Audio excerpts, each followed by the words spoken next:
So we're going to take the plane off before the flight attendants have actually shown you the safety procedure, because there are two houses, so people are buying drinks. We urge you to remain in your seats unless there's turbulence, in which case you should unclip your belts and begin to boogie.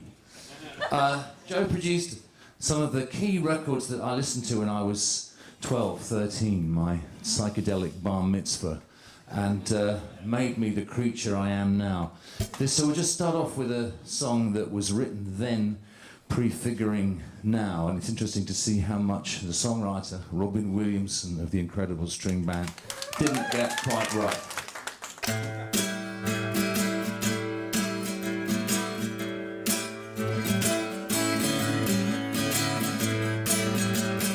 I was a young man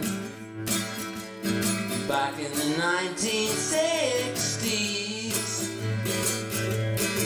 Yes, you made your own amusements then, going to the pictures. Well, the travel was hard, and I mean we still used the wheel. But you could sit down at your table and eat a real food meal.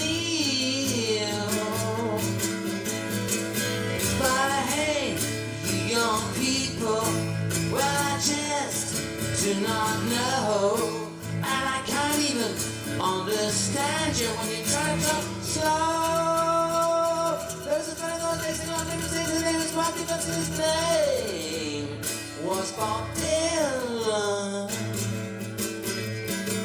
I used to do gigs too before I made my first million. That was way, way back before World War III, when England went missing and we moved to Paraguay. But hey, young people, well, I just do not know, and I can't even understand you when you try to talk slow. Well, I got a secret, don't give us that way. I got some real food tins for my 91st birthday. Grandmother bought them way down in the new antique food store. And for beans and for bacon, I will open up my door. But hey, you young people, woo, and I just do not know, but I can't even understand you when you're trying to talk slow. I was a young man back in the 1960's.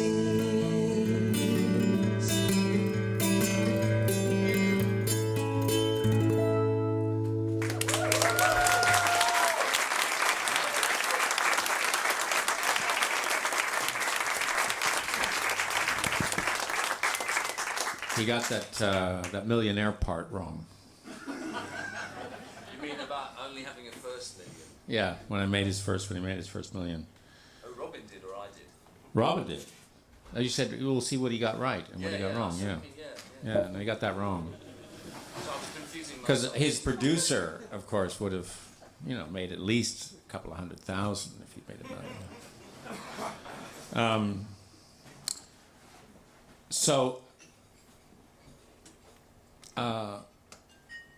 The thing, I always had this dream of England, of Europe, when I was a kid in New Jersey, because all the great blues reissues and the complete Bessie Smiths and the complete Cannon's Jug Stompers and all those kinds of records were coming out of European labels. I mean, it was major labels were issuing them in Europe, and then they'd be sold at vast markups. At a shop in New York on 47th Street called Injun Joe's Record Center. And so I had this dream I was going to go to Europe. And when I finished university, I somehow, stroke of luck or whatever, I talked myself into a job tour managing Muddy Waters and Sister Rosetta Tharpe and Gary Davis around England. And which you can see on YouTube. we did this show. We did an English TV show in a railway station outside of Manchester, and it's on YouTube, some of it, with Sister Rosetta. And Muddy Waters were walking down that lonesome railroad track that happened to be the local to Edgbaston or something. And you don't know what station that was, do you? I know it somewhere, but I can't bring it to mind just this second. Anyway, so I was all ready to leave. I was, my flight was in 4 days or something. And then I had to go sort out a few things from my, just pick up a few personal belongings in Cambridge, Massachusetts. I think I'll put on my glasses for this. I passed through Cambridge a few days before my departure. As I was standing by a telephone booth in Harvard Square with a handful of nickels, calling up friends to look for a sofa where I could spend the night, a girl I had always fancied, fancy being a concise British term that would not enter my vocabulary until I got to London, walked by. She told me that she had a new boyfriend-free apartment, and I was welcome to stay. Another English verb I would soon learn was the verb to pull. I thought I had just pulled Mary Vangi. She gave me a key and a kiss and put my bag in her bedroom as I set off to hear the legendary blues master Skip James at a Boston coffee house while she got ready for her waitressing job. Later, she and a friend planned to crash a post-Joan Baez concert party. She'd be home about 1 o'clock. After an exhilarating evening of music, I strode eagerly up her front steps at the appointed hour, only to find the sofa made up in the front room, my bag beside it, and a note which read, "Dear Joe, sorry, change of plans. Will explain in morning. Sleep well. Love, Mary." So when I awoke, I was so exhausted I couldn't storm out in indignation. And I didn't have anywhere else to go, so anyway.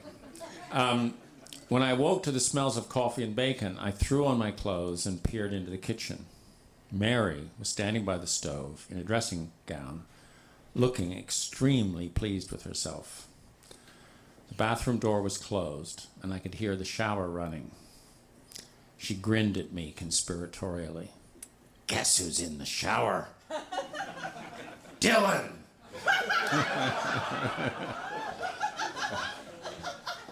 What, in the spring of 1964, when his bobness was king of the folk world, could I say? I joined the happy one-night couple for a monosyllabic breakfast and hit the road.